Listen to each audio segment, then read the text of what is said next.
Om Swastiastu. Assalamualaikum warahmatullahi wabarakatuh. Salam sejahtera untuk kita semuanya. Shalom, namo buddhaya, salam kebajikan.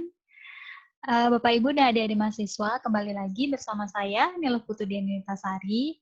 Dalam video kali ini, saya akan mencoba untuk sharing terkait dengan asuhan keperawatan keluarga dengan diare, TB paru, ISPA, dan juga asma. Jadi ini adalah kelanjutan dari video yang pertama yang sudah membahas juga asuhan keperawatan dengan keluarga yang mengalami masalah hipertensi, kemudian ada dengan ibu hamil dan juga rheumatoid arthritis. Nah, ini adalah kelanjutan dari video sebelumnya. Kemudian ada pun topik presentasi yang akan saya jelaskan dalam video kali ini. Ada 4 topik utama yang terdiri dari asuhan keperawatan keluarga dengan diare, kemudian dengan TB paru, dengan ISPA, dan terakhir adalah dengan asma. Nah, nanti rencana keperawatan akan saya bagi menjadi 2. Yang pertama akan saya jelaskan terkait dengan pemilihan NIC ataupun NOC label dari diare berdasarkan 5 tugas keluarga. Kemudian nantinya untuk yang TB paru, ISPA, dan asma saya akan jadikan dalam satu renpra karena memang asuhan keperawatan untuk TB paru, ISPA, dan asma ini merupakan gangguan pada saluran pernafasan. Baik, kita mulai yang pertama tentang asuhan keperawatan keluarga dengan diare. Nah, diare sendiri dan fenomenanya di Indonesia adalah sebagai berikut. Jadi diare adalah buang air besar atau BAB dengan konsistensi feses yang lebih cair dari biasanya dengan frekuensi lebih dari 3 kali dalam sehari. Jadi kalau misalkan ada pola BAB 1 kali tapi tapi konsistensinya cair, itu belum dikategorikan diare. Kalau sudah lebih dari 3 kali dalam sehari, maka sudah dikategorikan diare. Nah, untuk Riskesdas sendiri juga dalam tahun 2018 menyebutkan diare kecuali pada neonatus, bayi kurang dari 1 bulan, itu yang mendapatkan ASI biasanya buang air besarnya dengan frekuensi lebih sering, 5-6 kali sehari. Jadi itu untuk bayi di bawah usia 1 bulan. Nah, prevalensi diare di Indonesia sendiri berdasarkan Riskesdas 2018 adalah 6,8% dari penduduk Indonesia. Dan yang paling banyak yang mengalami adalah rentang usia 1-4 tahun. Nah, diare ini menimbulkan beberapa komplikasi-komplikasi juga Bapak, Ibu, dan Adik semuanya. Jadi perlu mendapatkan penanganan segera juga. Yang pertama tentunya lemas, kekurangan volume cairan, kemudian terjadi iritasi di sekitar anus karena pH dari feses itu rendah, kemudian terjadi malnutrisi ketika memang tidak ditangani secara kronis, kemudian septikemia bisa terjadi juga karena infeksi dari bakteri, kemudian ketidakseimbangan elektrolit karena banyak elektrolit dan juga cairan yang keluar, dan bisa terjadi sindrom uremik hemolitik ketika yang menyebabkan dari diare itu adalah bakteri Escherichia coli ini. Jadi menyerang ginjal juga ketika memang terjadi kondisi-kondisi yang cukup kronis dalam diare. Nah, tentunya kita memerlukan peran perawat untuk mengoptimalisasi ataupun dalam pemberian asuhan keperawatan keluarga. Nah, ada satu penelitian, Ma et al. 2019 menyatakan bahwa program kunjungan rumah berbasis keluarga di Ghana itu berhasil untuk mengurangi durasi rata hari kejadian diare pada balita. Nah, dan ini adalah beberapa contoh diagnosis keperawatan yang relevan untuk masalah diare. Diare sendiri sudah punya diagnosis keperawatannya, jadi bisa diangkat diare, kemudian ketidakefektifan manajemen kesehatan keluarga tentunya karena diare sangat erat kaitannya dengan hygiene, kemudian bagaimana keluarga menyiapkan makanan, dan lain sebagainya. Kemudian ada risiko ketidakseimbangan volume cairan dan risiko ketidakseimbangan elektrolit. Jadi 2 ini boleh diangkat ketika memang belum terjadi tanda-tanda ketidakseimbangan cairan dan elektrolit. Nah, untuk renpranya saya contohkan sebagai berikut.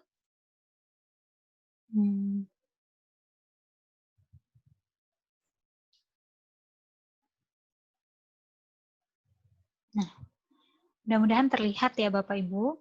Jadi ini adalah salah satu contoh renpra untuk kasus diare. Nah, saya contohkan untuk di keluarga Bapak I.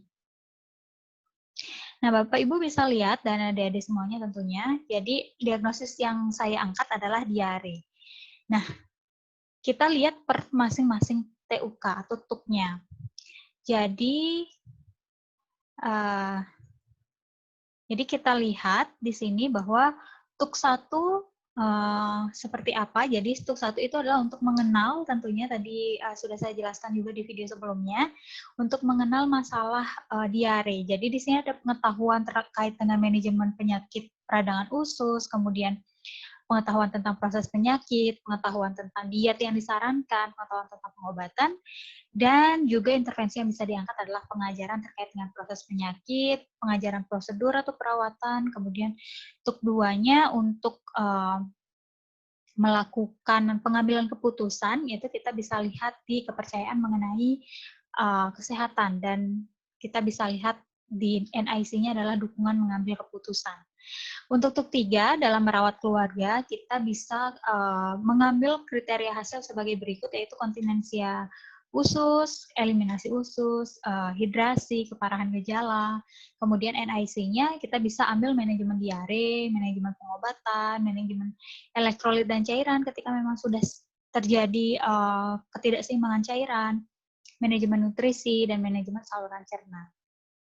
Untuk TUK 4 sendiri, kita lihat status kenyamanan dari klien. Jadi status kenyamanan dan juga manajemen lingkungan. Tentunya juga manajemen bagaimana cara kita mempertahankan hygiene dari keluarga itu sendiri. Dan yang terakhir adalah sumber-sumber kesehatan terkait dengan bagaimana keluarga memanfaatkan fasilitas kesehatan di dalam komunitas ataupun di dalam lingkungannya. Kita kembali ke slide.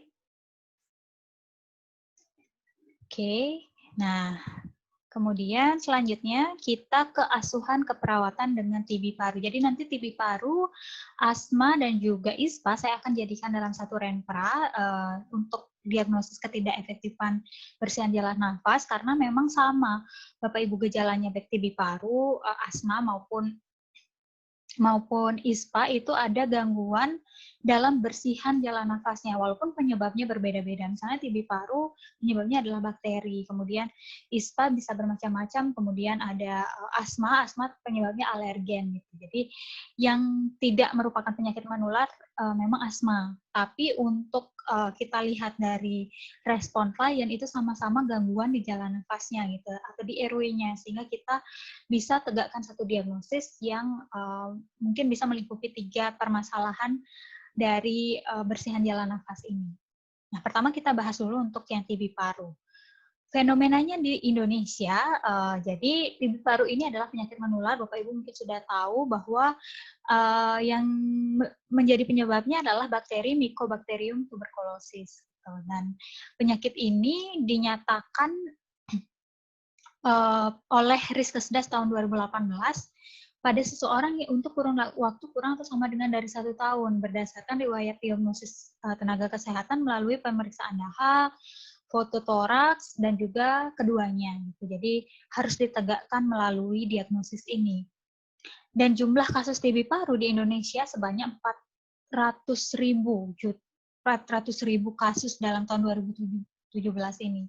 Dan cukup besar ya Bapak Ibu ya untuk ukuran kita di Indonesia. Kemudian kelompok usia yang paling tinggi ternyata 65 sampai 74 tahun dari hasil Riskesdas 2018.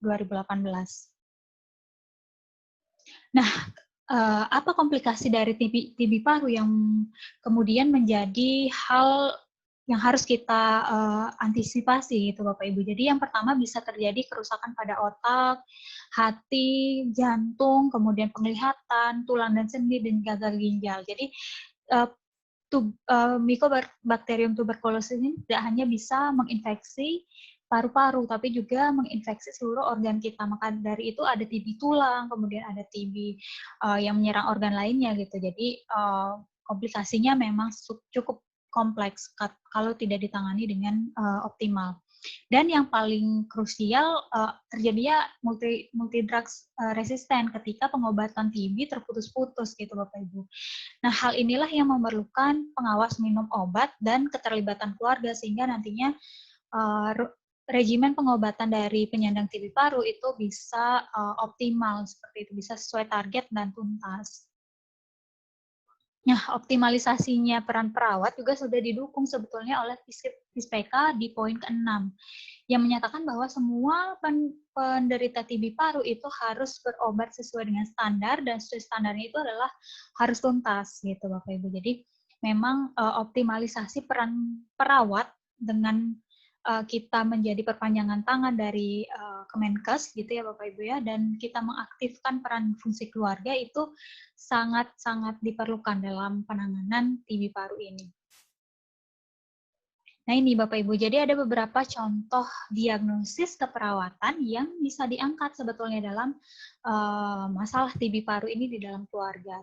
Terutama yang pertama pasti ketidakefektifan manajemen kesehatan keluarga. Jadi kalau Bapak Ibu lihat dari beberapa masalah-masalah yang kita hadapi di Indonesia, memang ketidakefektifan manajemen kesehatan keluarga ini bisa menjadi salah satu diagnosis yang harus kita angkat gitu ya Bapak Ibu ya di dalam keluarga, karena kita bisa mengoptimalkan semua manajemen diri dari klien sendiri di berbagai penyakit di dalam keluarga gitu.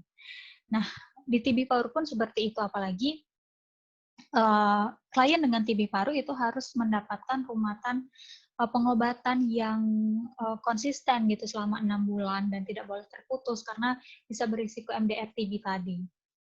Kemudian tentunya sesuai dengan gejala ada ketidakefektifan bersihan jalan nafas karena ada batuk berdahak, kemudian bisa terjadi sesak gitu. Jadi bukan karena pola nafasnya yang terganggu, tapi karena hambatan yang ada di airway-nya. Maka dari itu diangkatlah ketidakefektifan bersihan jalan nafas. Hipertermia juga bisa terjadi pada kondisi-kondisi tertentu ketika respon imun klien juga drop, kemudian terjadi infeksi yang berulang dan sebagainya. Jadi hipertermia juga bisa terjadi tapi tidak mutlak untuk diangkat. Untuk ketidakseimbangan nutrisi, kurang dari kebutuhan tubuh, jadi beberapa klien yang mengalami TB paru itu ketika mengkonsumsi obat mungkin ada respon mual dan muntah. Nah, pada saat itu ada kedua kecenderungan yang bisa terjadi. Yang pertama adalah putusnya regimen pengobatan, yang kedua juga bisa terjadi kekurangan nutrisi gitu karena tidak nafsu makan, kemudian apa yang dimakan dimuntahkan seperti itu. Jadi hal-hal ini yang perlu kita antisipasi juga ketika memang menemukan klien dengan TB IMT-nya kurang dari normal gitu, kita bisa angkat ketidakseimbangan nutrisi kurang dari kebutuhan tubuh. Nah, kita berlanjut dulu untuk konsep ASKEP yang ketiga terkait dengan ISPA. Nah, ISPA ini adalah infeksi saluran pernafasan akut, di mana menimbulkan beberapa gejala unik, misalnya batuk, kemudian pilek yang disertai dengan demam. Nah, kalau Riskesdas sendiri itu menyatakan bahwa seseorang yang mengalami demam, batuk kurang dari 2 minggu, pilek atau hidung tersumbat, dan atau sakit tenggorokan. Jadi ini terminologi dari ISPA menurut survei Riskesdas 2018. Maka dikategorikanlah seseorang itu menderita ISPA. Hasil Riskesdas 2018 mencatat 4,4%. Jadi ini adalah persentase yang mengalami ISPA dalam kurun waktu setahun ke belakang. Dan prevalensi terbanyak adalah usia 1-4 tahun. Jadi memang balita berusia 1-4 tahun ini sangat rentan untuk mengalami ISPA. Nah, komplikasi ISPA juga walaupun tidak sampai mungkin menimbulkan kematian dalam jangka waktu cepat gitu, tapi ada beberapa hal yang perlu kita waspadai, seperti bronkitis, infeksi saluran tuba eustasi, kemudian infeksi telinga tengah, pneumonia, faringitis, dan sinusitis. Dan untuk saat ini mungkin precaution kita lebih ditingkatkan lagi karena memang ada pandemi saat ini gitu. Jadi kita menghadapi situasi pandemi dan banyak hal-hal yang mungkin dikaitkan dengan hal tersebut, walaupun mungkin kita mengalami ISPA, tapi kita memang harus waspada juga dengan beberapa gejala yang mirip dengan infeksi dari COVID-19 gitu. Jadi ISPA ini salah satunya mungkin yang menjadi perhatian khusus saat ini. Gitu. Kemudian peran kita selaku perawat dalam pemberian asuhan keperawatan keluarga tentunya sangat penting ya Bapak Ibu dan adik-adik semuanya, bahwa manajemen di keluarga itu mempengaruhi kesembuhan anak dengan ISPA gitu. Jadi dikaitkan dengan data tadi bahwa yang mengalami ISPA itu banyak balita, dan manajemen di dalam keluarga, baik manajemen lingkungan, dukungan ibu, pemberian ASI dan lain sebagainya itu sangat berpengaruh terhadap durasi kesembuhan anak dengan ISPA dan bagaimana risiko seorang anak itu terkena ISPA ini sendiri, karena berkaitan dengan sistem imun. Nah, ini adalah beberapa contoh diagnosis keperawatan yang relevan dengan masalah ISPA. Yang pertama, ya manajemen kesehatan tadi, juga karena memang erat kaitannya dengan bagaimana keluarga manajemen kesehatan. Kemudian ketidakefektifan bersihan jalan nafas, tentunya karena ISPA ini menimbulkan batuk, kemudian menimbulkan flu yang hidung tersumbat, jadi ada airway yang tidak paten pada kondisi ini.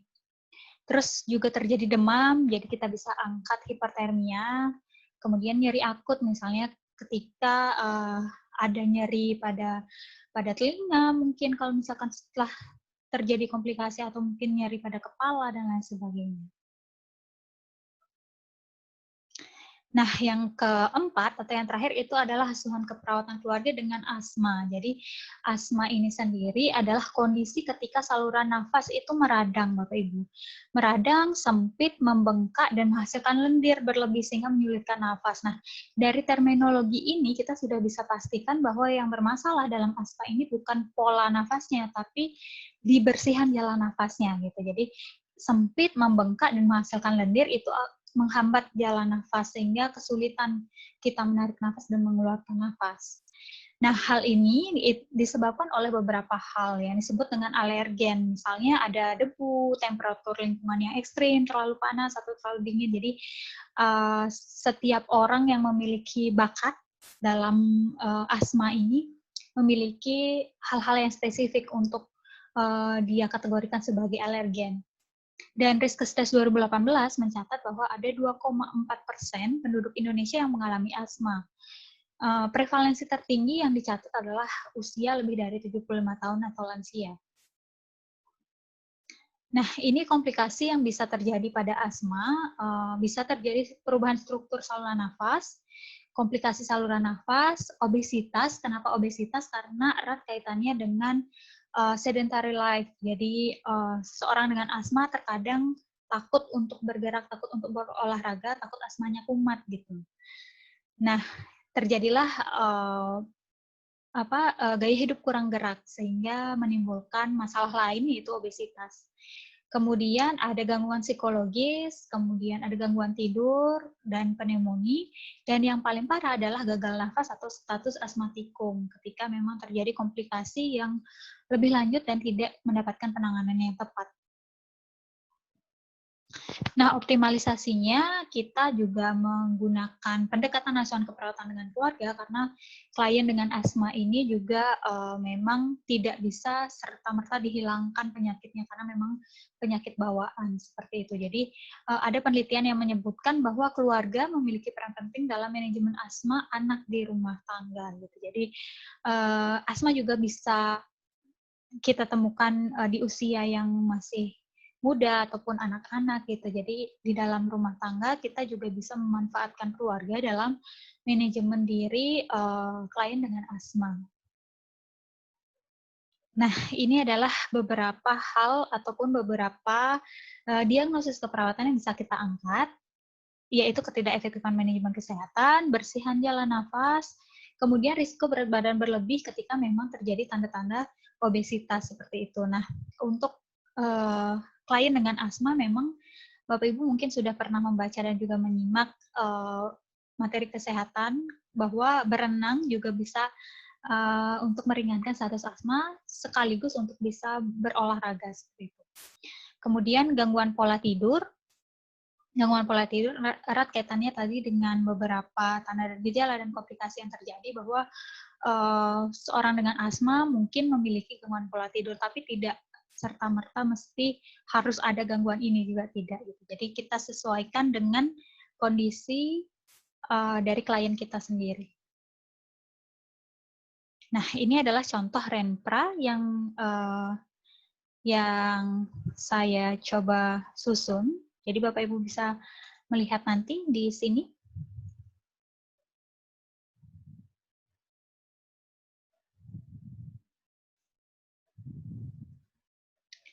Nah, contoh Renpra yang saya buat ini melingkupi 3 penyakit tadi, karena memang semua mengalami respon ketidakefektifan bersihan jalan nafas. Nah, Bapak Ibu, sebetulnya kita sebagai perawat tentunya menggarisbawahi apa respon dari klien gitu, bukan dari diagnosis medisnya. Ketika memang diagnosis medisnya ada beberapa gitu, kemudian gejala yang muncul ada satu yang spesifik, itu kita bisa angkat itu sebagai diagnosis keperawatan. Jadi tidak bergantung pada diagnosis medis saja gitu untuk mengangkat diagnosis keperawatan. Atau bisa jadi juga seperti ini.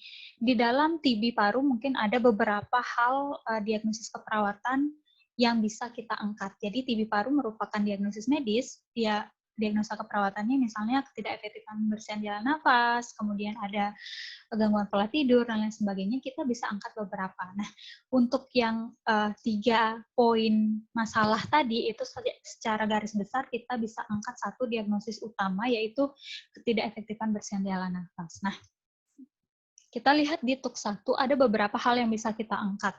Misalnya untuk pengetahuan manajemen asma itu sudah ada diatur. Kemudian untuk pengetahuan manajemen pneumonia juga sudah ada diatur. Dan di NIC labelnya untuk proses mengenal masalah kita bisa ajarkan proses penyakit dan ajarkan prosedur perawatan. Di TUK 2 kita untuk memutuskan apa tindakan yang dilakukan oleh keluarga, kita bisa ambil kepercayaan mengenai kesehatan sama seperti sebelumnya dan dukungan pengambilan keputusan. Di TUK 3 untuk merawat klien dengan gangguan bersihan jalan nafas, kita bisa angkat status pernafasan kepatenan jalan nafas, manajemen diri asma, kontrol risiko, kontrol gejala, dan beberapa NIC label dalam manajemen diri, yaitu manajemen jalan nafas, manajemen asma, fisioterapi dada, kemudian manajemen batuk ketika memang ada respon batuk dan kita harus keluarkan dahak yang tersumbat di jalan nafas klien. Kemudian untuk TUK 4 sendiri, itu ada status kenyamanan karena erat kaitannya kita memposisikan klien agar jalan nafasnya paten, kemudian manajemen lingkungan juga jangan sampai, kemudian untuk pasien yang TB paru gitu di kamarnya jauh dari sinar matahari dan sebagainya, jadi disesuaikan dengan patofisiologi klien juga. Untuk TUK 5 sendiri, bagaimana caranya klien untuk memanfaatkan fasilitas kesehatan yang ada, yaitu sumber-sumber kesehatan, panduan sistem pelayanan kesehatan, terutama untuk TB paru, Bapak, Ibu, dan adik-adik semuanya. Jadi memang harus jelas kemana harus berobat, kemudian bagaimana rumatan obatnya, dan harus jelas siapa kemudian yang akan menjadi pengawas minum obat klien.